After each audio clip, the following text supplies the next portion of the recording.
Here a little while back we did a couple chapters, chapter 7 and chapter 8 out of this particular book. You can check it out here on the channel still. I wanted to bring you a couple extra chapters out of that were very interesting, still dealing with mind control, so we're going to do that here today.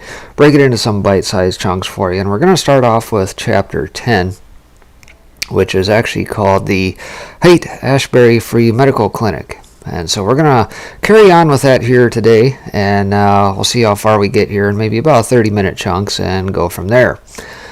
So here we go. The Haight-Ashbury Free Medical Clinic. Too many Smiths.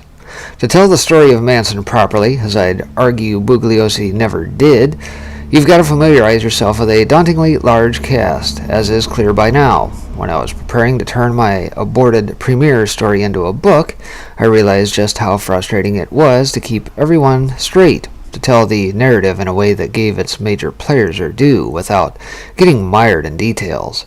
Because, in a sense, the details were everything. The lacunae and silences and seemingly irrelevant detours in Manson's life made it clear that he was far more a product of his times and his surroundings than something as outrageous as the helter-skelter motive would have you believe. That motive makes it seem like Manson and the family lived in a vacuum. But during their formative year in San Francisco, by most accounts, they were part of the zeitgeist. To understand that zeitgeist, I had to deal with the sheer proliferation of names, hundreds and hundreds of names. It's a confusing story to tell because it involves two Smiths, and they ran in the same circles. Both were drug researchers with a sociological interest in the Haight-Ashbury youth scene. On top of Roger Smith, Manson's parole officer, there was David Smith, no relation, the charismatic creator of the Haight-Ashbury Free Medical Clinic. You wouldn't think that Manson, a cherry ex-con who disdained conventional power structures, would spend a lot of time as a government-funded clinic, no matter how groovy its trappings. But Manson and the girls were at the HAFMC a lot. When they moved from the disused school bus into a proper apartment, he chose one right around the corner from the clinic.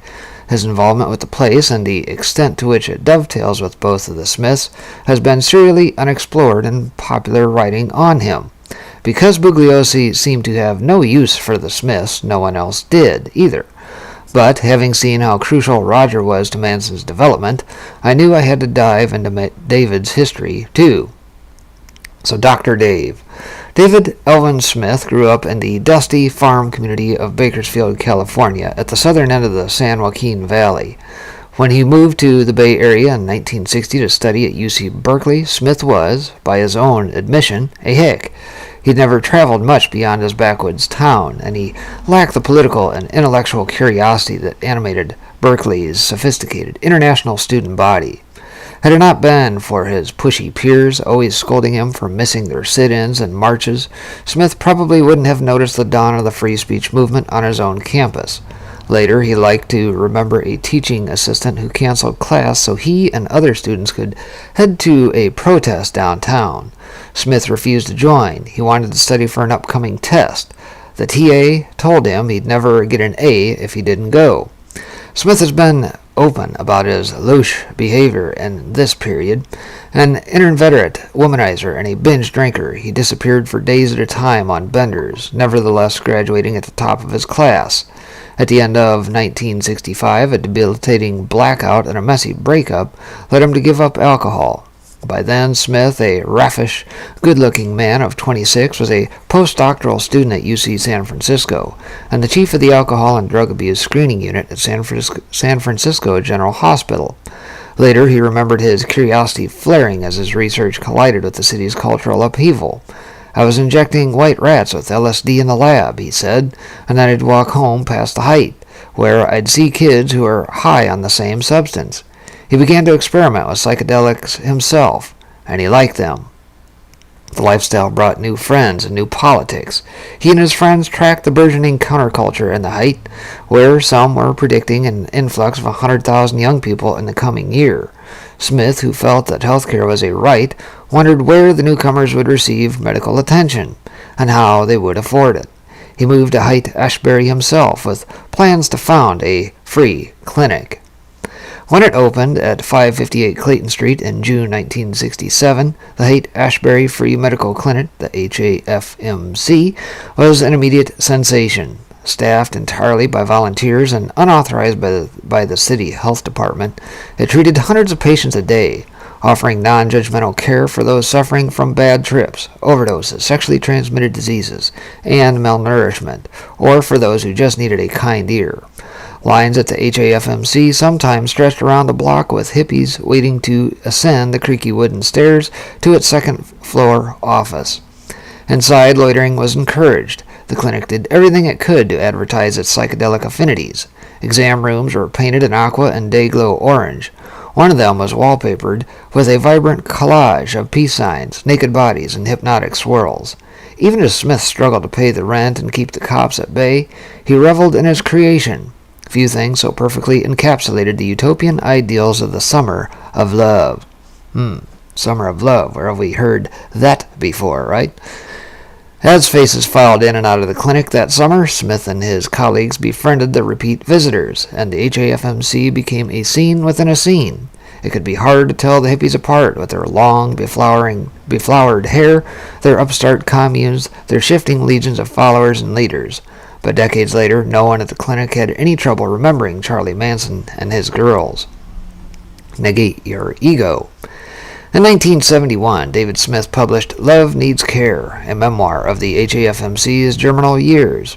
I found it rife with details about Manson and the family, and about the very period that Bugliosi had omitted from Helter Skelter, the summer of love, when Manson, apparently at his most charismatic, began to attract followers and ensure their unconditional devotion. Better still, Love Needs Care had a few contributions from Roger Smith offering his own appraisal of Manson. As invaluable as these portraits are, though, I called them into question when my reporting led me to doubt both of the Smiths. The more I reread certain passages, the more they seemed like gingerly public relations efforts. The Smiths had to make it clear that they knew Manson well and that they'd felt some sympathy toward him. There could be no denying that, given how often they'd been seen together, but the book came 2 years after the murders, when both men had an interest in distancing themselves from that Manson, the murderous one, the metaphor for evil. Love Needs Care attempts the delicate task of elucidating the Smiths' relationships to Manson while making it seem as if they had no idea that he and his followers would someday erupt into unconscionable violence. David Smith described the family's frequent trips to the HAFMC, where Charlie's girls, as they were known around the halls, were treated for sexually transmitted diseases and unwanted pregnancies. The girls tended to Manson's every need, never speaking unless spoken to. They referred to him as Christ or JC. When the family moved to an apartment on Cole Street, Manson began in earnest to reprogram his followers. David had an elaborate sense of Manson's tactics, although he never explained where he got it. Using a combination of LSD and mind games, Manson forced his followers to submit to unconventional sexual practices. Smith wrote he would invoke mysticism and pop psychology as the acid took hold, saying, "You have to negate your ego." Treating the girls like objects, he eroded their independence, turning them into self-acknowledged computers, empty vessels that would accept almost anything he poured in. Before long, they obeyed him unquestioningly. Acid was unmistakably essential to the process. Manson's insistence on it sometimes put him at odds with trends at the height. David thought, typically hippies who dropped a lot of acid eventually moved on to speed. A schism grew in the scene. The acid heads, a phrase David claims to have coined, favored nonviolence, whereas the speed freaks, ditto, caused the rash of violence that destroyed the height's live and let live ethos. But Manson had an aversion to needles. He wouldn't use amphetamines.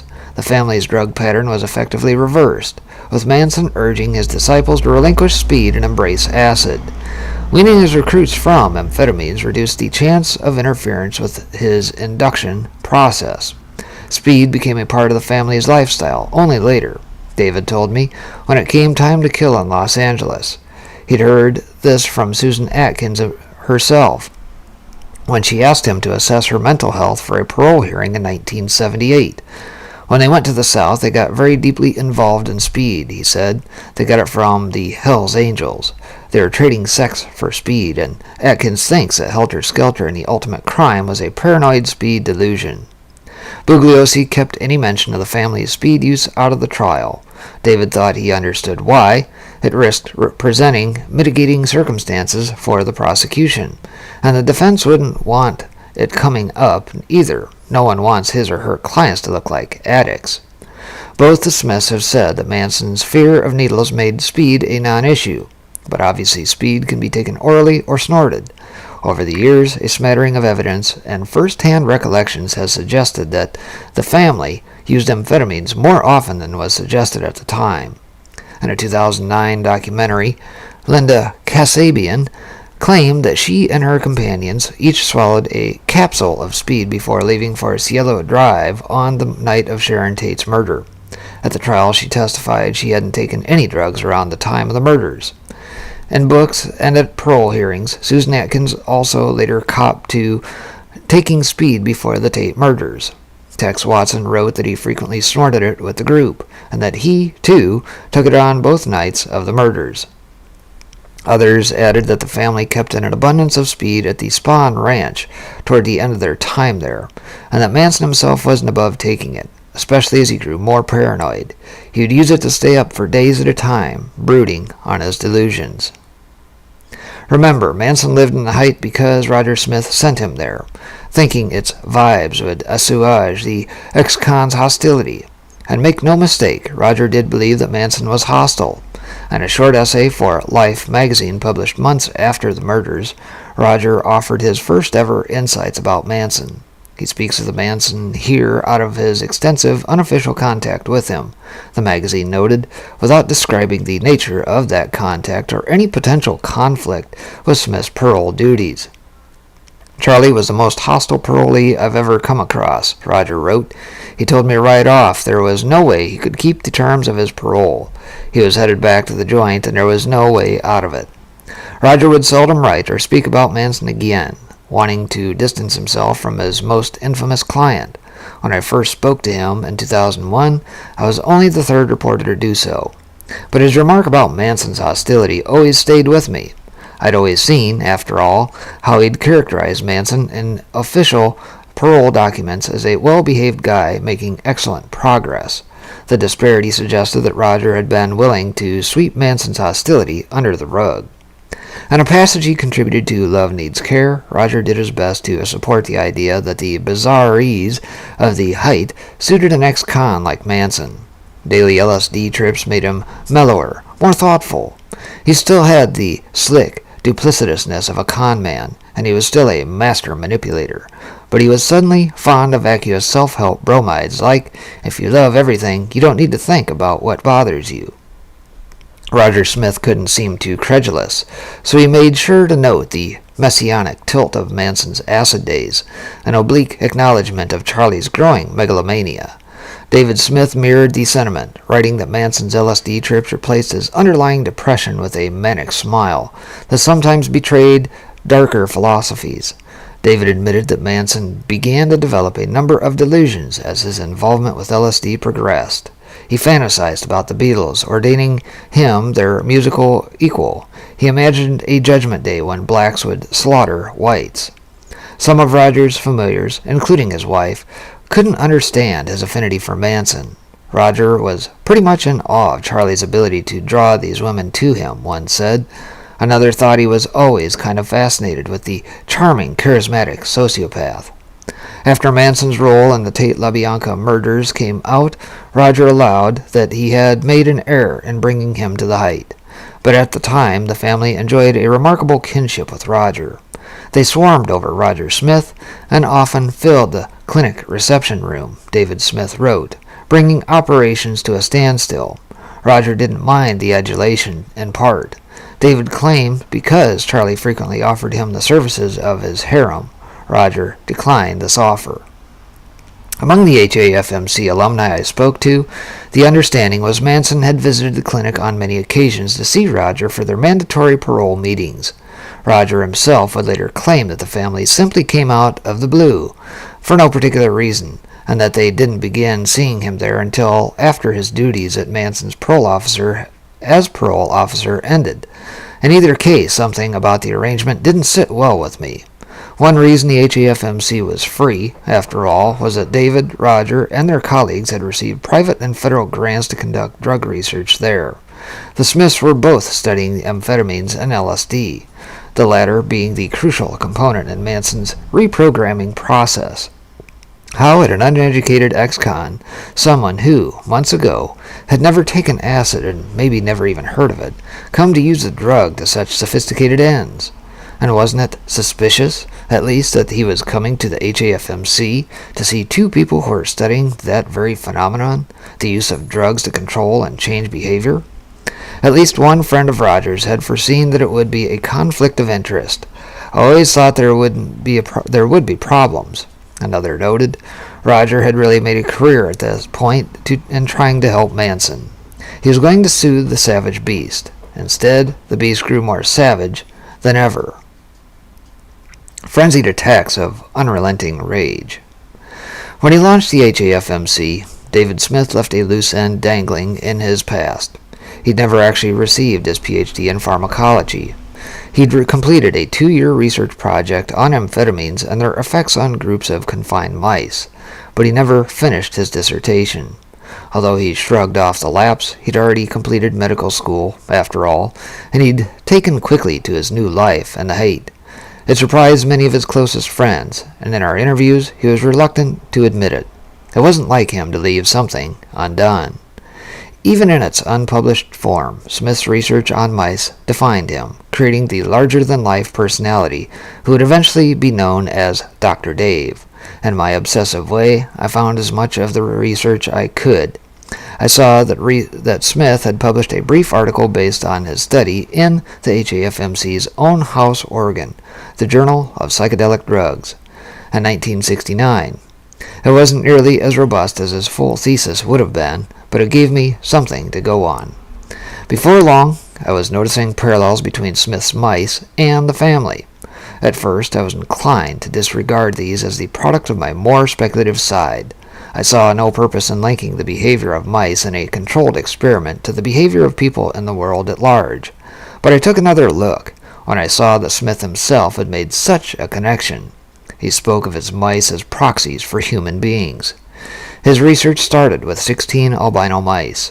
With the assistance of other researchers, he separated these into 2 groups of 8 in aggregate settings, small, closely confined communities intended to simulate crowding. Then he injected the mice with amphetamines. Over the next 24 hours, they transformed from docile animals into frantic combatants, fighting one another until they died either from injuries, self-inflicted wounds from over-grooming, or simple exhaustion. The violence was unremitting, Smith described, frenzied attacks of unrelenting rage. Afterward, all that remained in the blood-spattered cages were scattered, dismembered body parts.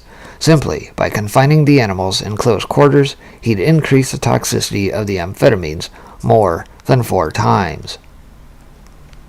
In another attempt, some of the mice were dosed with other chemicals, mescaline, chloropromazine, or reserpine, before they received amphetamine injections.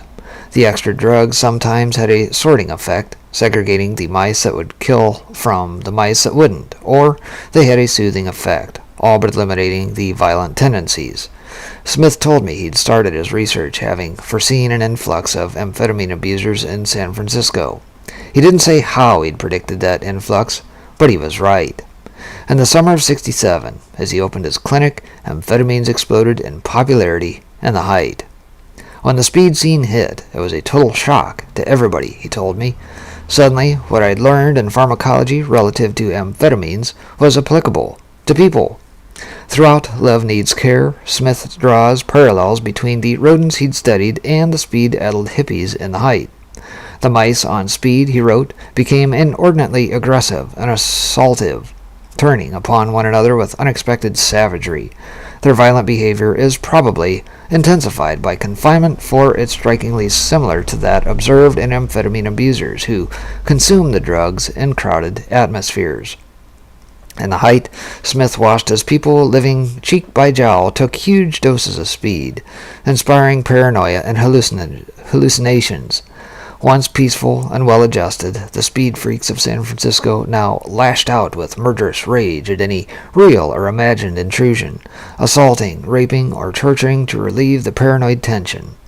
Cut off from the straight world, crammed together in inhuman conditions and controlled by chemicals, Smith concluded they behaved, quite naturally, like rats in a cage. But when I spoke to Smith, he was quick to discount these parallels. I happened to study amphetamines before they hit the height, he said. The height didn't give me the idea. It's kind of like a historical accident.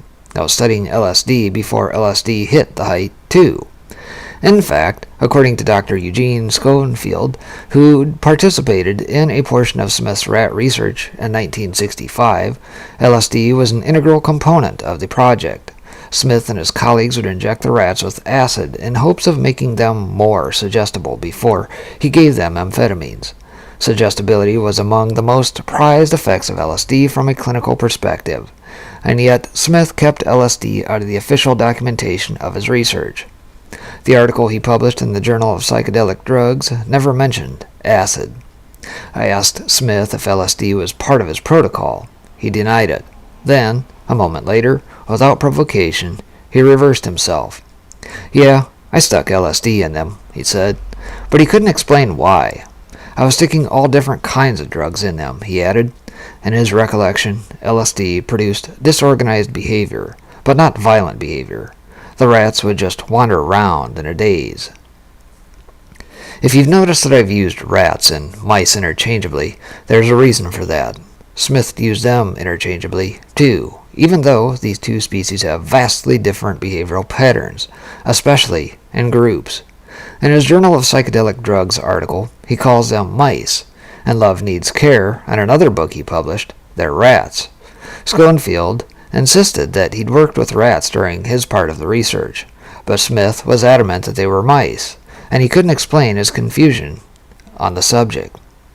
Like the San Francisco Project and Roger Smith's Amphetamine Research Project, ARP, some of David Smith's research, according to his academic papers, was funded by the National Institute of Mental Health, NIMH, which, as mentioned earlier, later acknowledged that the CIA used it as a front for LSD research.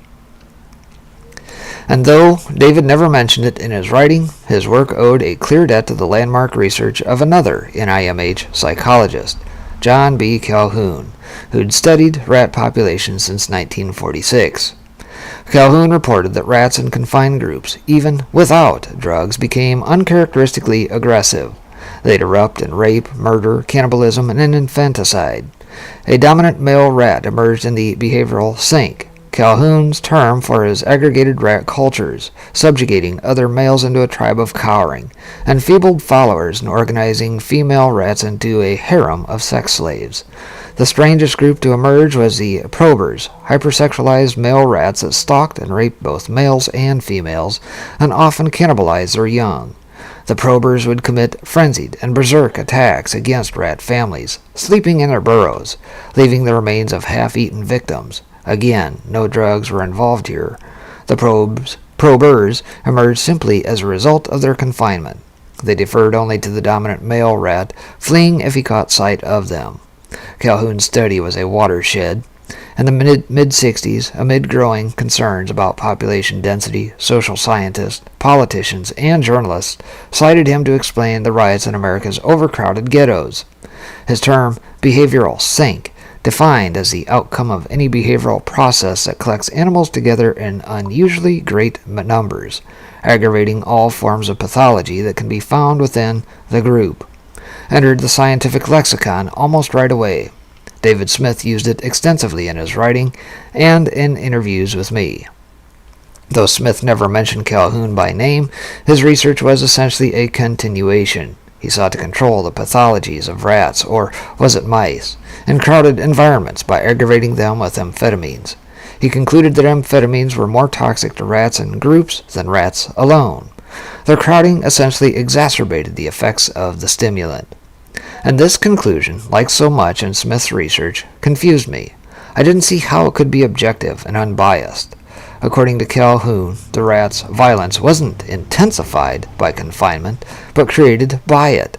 So what difference did it make if Smith shot them up with amphetamines?